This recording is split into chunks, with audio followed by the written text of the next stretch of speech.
Hi, I'm Lois, and welcome to my kitchen. Today I'm sharing my family's recipe for soft, delicious flour tortillas using only 6 simple ingredients. It's a Mexican staple for our everyday meals. Tortillas are normally used for making burritos, tacos, and even desserts. You can also enjoy them alone or add a little butter.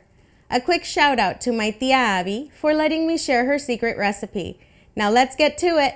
The ingredients for my tortillas are 3 cups of all-purpose flour, 1 teaspoon of baking powder, 1 teaspoon of salt, 1 cup of cold milk, juice of 1 lime, and 1/3 cup of canola or vegetable oil. I will get 10 to 12 tortillas from this recipe. First, I add the juice of 1 lime to the milk and set aside for 5 to 10 minutes. This will make something like a buttermilk, and in the end, it will make the tortilla super soft and tasty. While the milk is resting, we will work on the next 2 steps. In my mixing bowl, I add my flour, baking powder, and salt.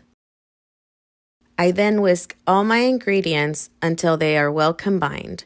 This can be a quick mix with a fork or your hands. I mix the oil into the flour a little bit at a time, making sure the oil is evenly distributed throughout my flour mix. Traditionally, my family used lard, but we have adapted the recipe for a lighter, healthier option. Here's a useful tip. Use your fingers to work the oil into the flour until it resembles coarse crumbs. Now I gradually add the milk I set aside into my flour mix and knead the dough until all the flour is incorporated.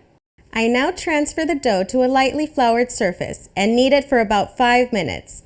The goal is to have the dough feel soft and silky, not sticky. If the dough is too loose or sticky, I could add half a tablespoon of flour at a time and incorporate it into the dough until it is stretchy and soft. But if the dough is too dry, I could add 2 to 3 teaspoons of regular milk until I get the right consistency. I roll the dough into single balls about 2 inches wide and set aside for 20 minutes in a covered bowl. I now transfer the dough to a lightly floured surface and knead it for about 5 minutes. The goal is to have the dough feel soft and silky, not sticky. I place about 2 tablespoons of flour on my flat surface before rolling out the tortillas. This will help the dough not stick to the surface or to my roller. I roll and turn the tortillas as I thin the dough to roll it out evenly and circular. If you're a real perfectionist, you can use the size of biscuit cutter circle that you want as your tortilla size. When I'm done rolling out the tortillas, the dough should look slightly transparent. And now the hardest part, making the dough, is done. Let's cook my delicious tortillas. I begin by preheating my pan to somewhere between medium and high heat. The pan should be very hot for the tortillas to cook quickly, but not too hot or they will burn. Once my pan is hot enough, I place my tortilla dough to cook on one side for 10 seconds.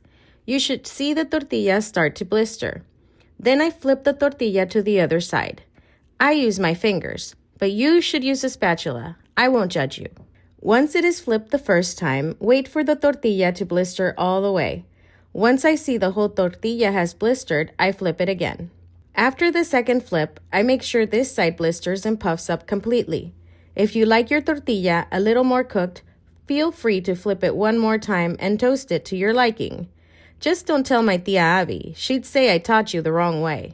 A word to the wise, don't poke at the bubbles. They are filled with hot air and will definitely burn you. Now that I have fresh tortillas, I recommend covering them in a tortillero or a bread towel.